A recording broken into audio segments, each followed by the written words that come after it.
Yeah, it's still morning. Got 10 more minutes to the evening. But yeah, okay, what's up? Good morning, everybody. Thank you for popping in. If y'all in here, hit the like, subscribe, share this video. Also, if I want y'all to tell me where y'all coming from, put it in the chat, stuff like that. Um, yeah, man. Y'all kicking me in the Karma Cafe. Let's get it. Let's go nuclear. Let's start reacting. So let me see. See what we got here. What we got to work with today. Okay.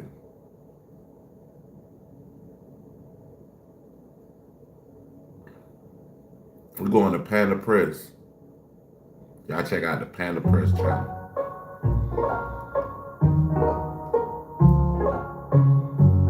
Bruh, y'all keep calling 50 Cent obsessed like he's some bored uncle on Instagram. Stupid. Nah, what if 50 ain't obsessed? What if he's keeping pressure on somebody the industry been scared to name out loud? Because Netflix just dropped secret Diddy footage, and the timing is nasty. Like the universe is basically saying, yeah, run that back. And here's the part that's gonna make some of y'all mad. 50's trolling ain't random, it's a pattern. And that pattern starts making sense when you go back to one death that still doesn't sit right with people who were actually there, Chris Lighty. So before you type Panda, you reaching, just listen. Because Okay, yeah. So Chris Lighty. I don't know if y'all know Chris Lighty. Hold on. Was it Chris Lighty? No, it was Shakir Stewart. That's the one we gotta look that. After we watch this, we're gonna watch that Shakir Stewart joint. once I lay this timeline out, So I hate to keep cutting it off, but Shakir Stewart was dating Diddy's uh, children's mother, Kim Porter, and all of a sudden they just found him dead, and they said that it was basically S side. So y'all know what that's about. But he was found by himself, just like the dude that was on the Ellen show. To me, the dude that was on the Ellen show, what's his name? Hyper Flex. I forget his name, but he was always smiling, always dancing. And yeah, it was crazy. They found him unalive by himself. Yeah. you're gonna realize 50's been building the story in public this whole time, and Netflix just handed him a megaphone. Bruh, every time 50 posts anything about Diddy, I see the same comment. Why is 50 so obsessed? Why won't he let it go? Why he always poking the bear? And I'm sitting here like, you are unattractive, overweight, unworthy, untalented. y'all really don't get it. Because obsession looks messy, obsession looks emotional, obsession looks random. This ain't random. See, when a man trolls for years, not weeks, when he keeps receipts, when he circles the same name across decades, lawsuits, documentaries, deaths, business deals, that's not obsession, that's memory. And 50 got a long memory. People forget, or maybe they never knew, 50 doesn't move like a rapper. He moves like a street dude who survived and learned spreadsheets. That combo is dangerous. When he laughs, it's not always comedy. Sometimes it's pressure. Sometimes it's timing. Sometimes it's, I'm letting you talk while I watch. And here's the part nobody likes hearing. 50 doesn't troll people he thinks are harmless. He trolls people he believes are lying, protected, or getting away with something. That's why this question keeps popping up. Because people sense there's more here, but they're scared to finish the thought. And before anyone jumps in like, nah, Panda, you reaching, relax. I'm not saying crimes. I'm not saying conspiracies. Nah, buddy, Panda not reaching because like when I first started listening to him talk about this whole Diddy thing, because I mean he is like one of the most rational people that talks about this. Even after the documentary came out, he made it a point to say it's not just about Diddy, and I respect that. That's why I keep listening to his content, because I mean he has a level head when it comes to actually talking about these things that are happening um, in this whole dilemma. I'm saying patterns.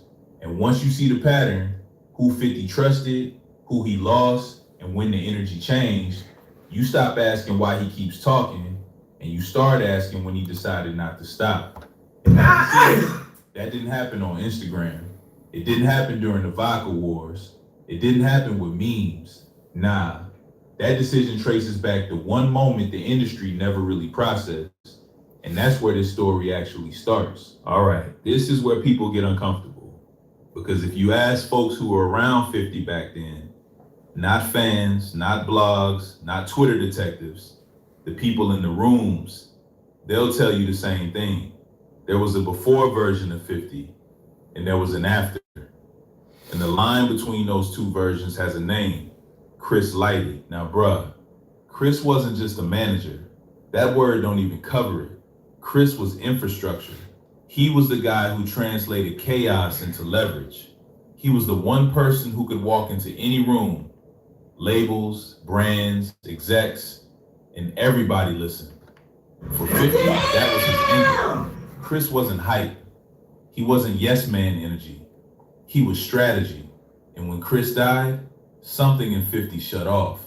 You notice it if you really pay attention.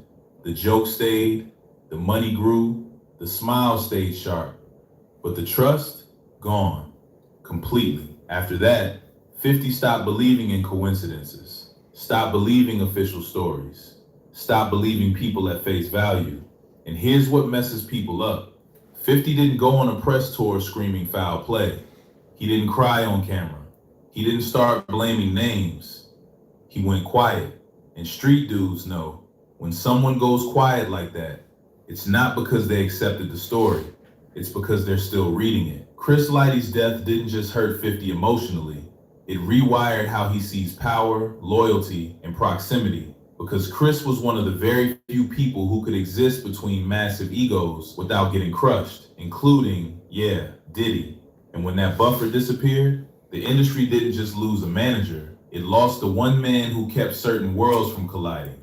After that, every interaction felt colder. Every move felt watched. Every death connected to that orbit felt heavier. And from that moment on, people say 50 stopped joking for fun. Now, when he jokes, there's timing, there's intent, there's a reason. And I'll tell you this, nobody who knew 50 personally thinks he's trolling out of boredom. They think he's cataloging. And if that sounds dramatic, cool. But explain this then. Why did the names start lining up after Chris? And why does 50 never let that chapter close? You don't find that suspicious? You don't find that suspicious? You don't find that suspicious? That's where Nah, I know this is off the subject, but y'all gotta go check out. He got a lot of Dr. Umar Johnson videos, and then he got one where it's like almost 3 hours long. Y'all need to check that out, man. That shit is, he broke the Umar shit all the way down, and it was hilarious. start getting real uncomfortable. Bruh, here's the part most people skip because it forces you to think structurally, not emotionally. Chris Lighty wasn't just close to 50, and he wasn't just cool with Diddy. He sat between them. And in an industry built on egos, leverage, and quiet wars, being the bridge is the most dangerous position you can occupy. Think about it. 50 was the outsider who broke the system. Diddy was the gatekeeper who was the system. One man didn't care about permission. The other controlled. So 50 is basically the Neo of the rap business. Cause like they said, Diddy had control over, like he was a gatekeeper. 50 came in as a rapper and basically broke out of the shit, like went through the glass ceiling, basically. Old access. Those two energies were never meant to coexist peacefully. And Chris was one of the only people who could talk to both without getting erased. That made him powerful, and that made him a problem. Because when two empires don't trust each other, the person who understands both sides becomes a liability. Chris knew contracts, he knew numbers, he knew leverage, he knew secrets people only share when they think you're on their side. And when you're on both sides, nobody knows where your loyalty ends. Now here's the uncomfortable truth. The industry doesn't kill people with bullets most of the time. It kills them with pressure, legal pressure, financial, reputation pressure. That's why a lot of times when it comes to Diddy, that's why he should have been on top of his business. Because if he would have had paid that photographer, the person who was recording all this nonsense he had going on, he wouldn't even be in this position right now. Because Diddy would actually own the actual footage. You had these people record you and didn't pay them. This is your fault, buddy. This is just all this is on you, Diddy. Relation. Chris. And a lot of these people with the law, they'll take something from you, won't pay you, and then say, well, let's fight it in court. It happens, bro. Carrying everyone's weight. Artists, brands, execs, deals, egos. And the moment something cracks, the bridge takes the hit first. That's why when Chris died, people didn't just grieve, they panicked. Because if he could fall, nobody was safe. And this is why 50 never bought the simple explanation. Because in his mind, Chris wasn't weak, Chris wasn't reckless, Chris wasn't cornered, Chris was necessary. And necessary people don't just disappear without consequences. After Chris was gone, the industry got quieter. Not safer, quieter. People stopped saying names out loud, stopped asking questions, stopped pushing back. And that silence told 50 everything he needed to know. Because when the bridge collapses, the war doesn't end. It just stops being visible. This is where the conversation stops being sad and starts being uncomfortable. Because one death is tragedy. 2 deaths is alarming. 3 deaths in the same orbit? Hey, bro, come on now, dog. Come on, man. That's when people stop talking publicly and start whispering privately. And that's exactly what happened. Chris Lighty, Shakir Stewart, Kim Porter. Okay, he said it, Shakir Stewart. Thank you. And those are the 3 people. Well, I don't know about Shakir. Well, I know Shakir Stewart, Kim Porter. It's like, man. Different roles, different. Killed the baby mama and her boyfriend, allegedly. Circumstances, same gravitational pull. Now, before anyone twists this, nobody is saying Sean Combs pulled the trigger or poisoned anybody. That's not what this is.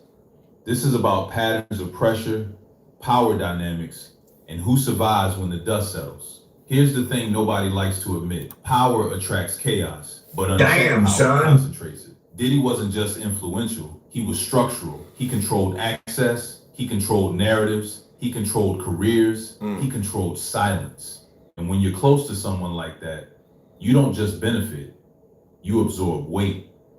Chris absorbed it through business. Shakir absorbed it through corporate politics. Kim absorbed it through spacing, intimacy, and knowing too much. Different lanes, same storm. And every time one of them died, the industry reacted the same way. Quick condolences, no questions, move on. No deep investigations, no uncomfortable panels, no long form breakdowns, just silence. That silence is a tag by itself, because silence in this And like, I didn't know, I know, you know what I'm saying, that they had dealings, but I didn't know they was tight like that.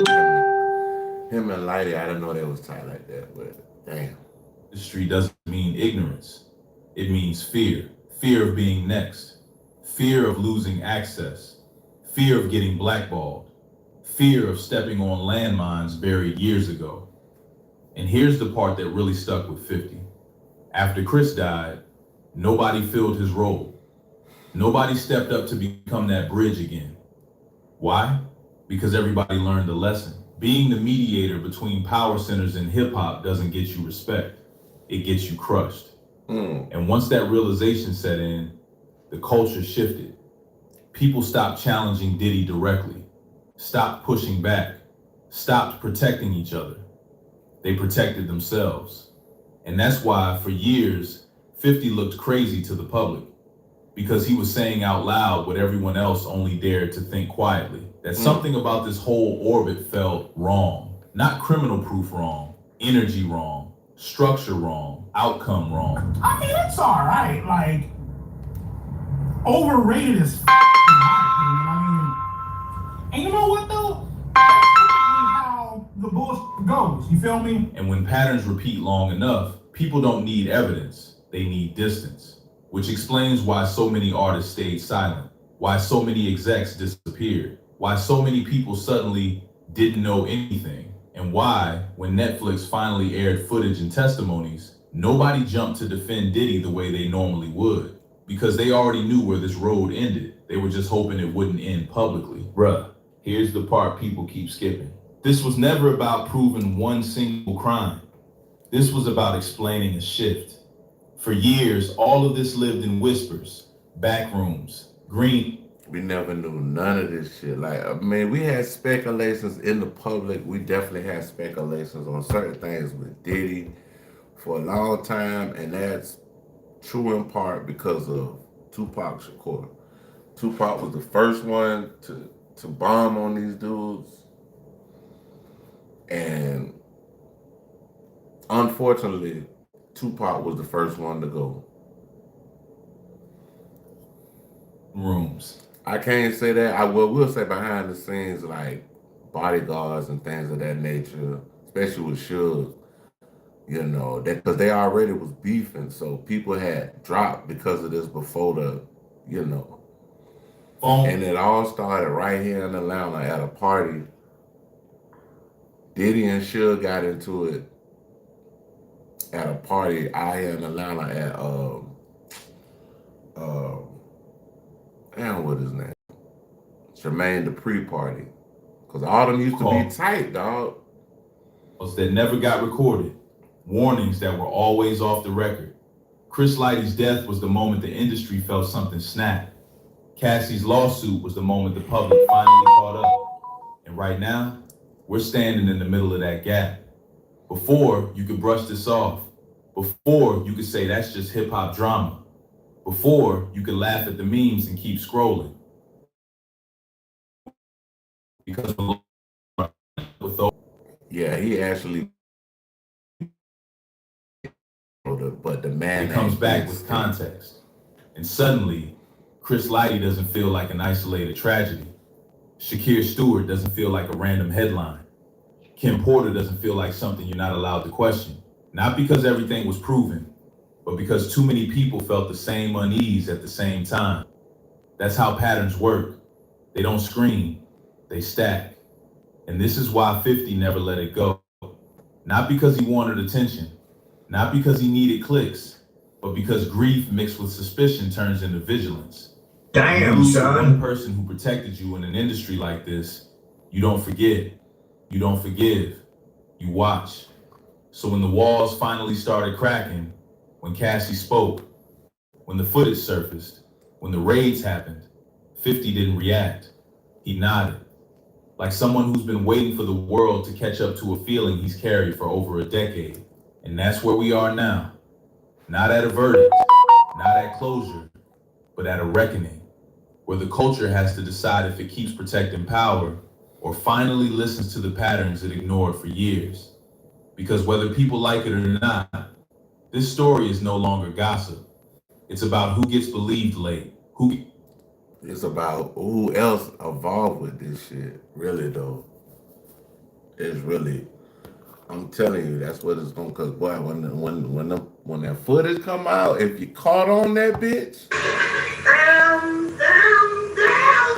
they catch you on protected that. early, and how long silence can pretend to be ignorance, and that's the door we're walking toward. So yeah, this isn't the end of the story. It's just the part where the silence stopped. All right, I'm gonna do. I'm gonna find the Shakir Stewart stuff. Hold on.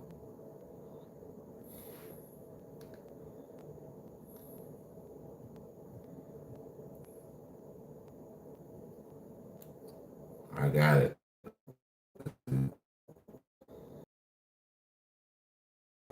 So they got one.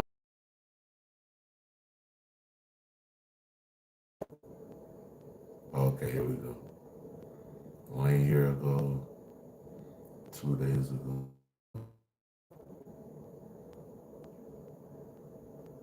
Yeah, it's like this is crazy, y'all. Crazy. About a tape, about blackmail, about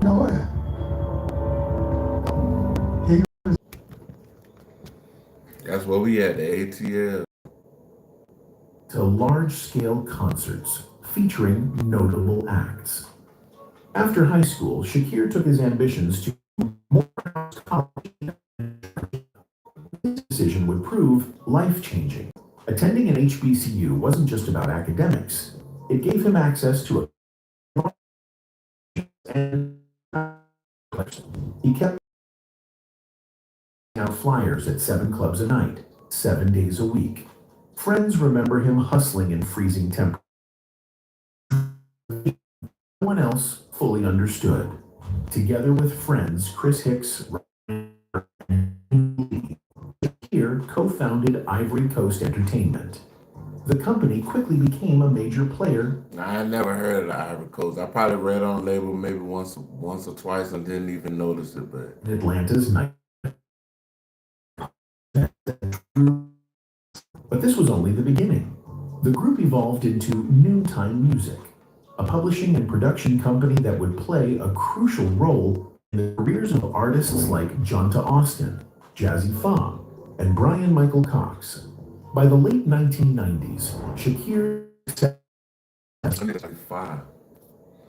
I know Jazzy Fair. caught the attention of L.A. Reid, then head of Layface Records. Reid was impressed by Shakir's ear for talent and his ability to navigate both the creative and business sides. Yeah, me and Reed, we that's my Gemini twin. We born on the 7th of June. He offered Shakir a consultant role at LaFace and later made him creative director at Hitco Publishing. This was a pivotal a move that would forever tie his name to one of the most powerful forces in music. Damn. Though few were known publicly, building a reputation as a kingmaker, a man with a golden touch. His talent for spotting future stars didn't end there. Shakir also worked on projects with Destiny's Child, Outkast, Usher, and Mariah Carey. His ability to merge street credibility with corporate success is valuable. To his peers, he seemed unstoppable.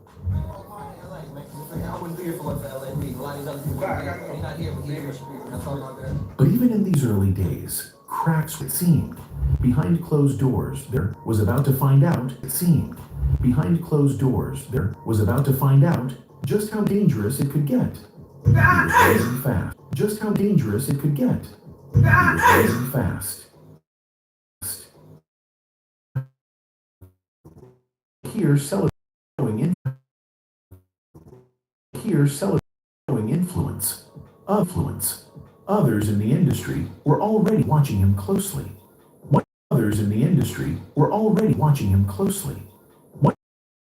Empires. By the time the early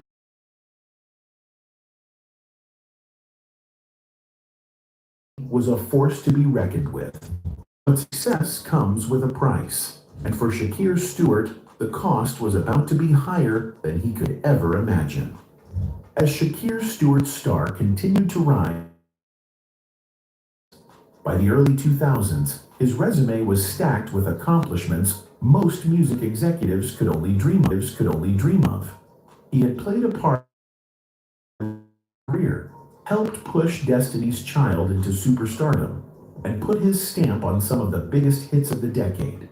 But his next chapter would bring him into a new level of power and directly into the crosshairs of people who didn't take kindly to competition. When Shakir took on a senior A&R role at Def Jam Records, he stepped onto a battlefield. This wasn't just about talent anymore. This was a world where billion-dollar empires were protected at any cost, where alliances shifted overnight, and where a single misstep could destroy a career, or worse. It was around this time that his personal life began to overlap dangerously with his professional one. His relationship with Kim Porter and Kim, They got together. That's that's the straw that broke the Diddy said. That's the straw that broke the count back right there. reportedly began dating.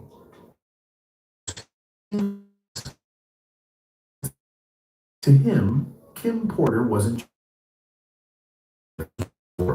history, in a sense. And if there's one thing Diddy's enemies have long, This is what Shakira Stewart was saying to Kim Porter on the phone that made him mad. To L.A. Reid party, hit him. Stitches from the near Kim again. For the incident, Shakir railed his career. He rarely spoke about it publicly, aware of how dangerous it could be to accuse one of the most powerful men in music. Cars parked outside his house. His phone was being tapped. But the industry is small. Word of the altercation spread. Shakir found himself under a microscope. Rumors swirled that he was being followed. Some claimed his phone was tapped. Others whispered about mysterious cars parked near his home. Despite the growing paranoia, Shakir pressed forward.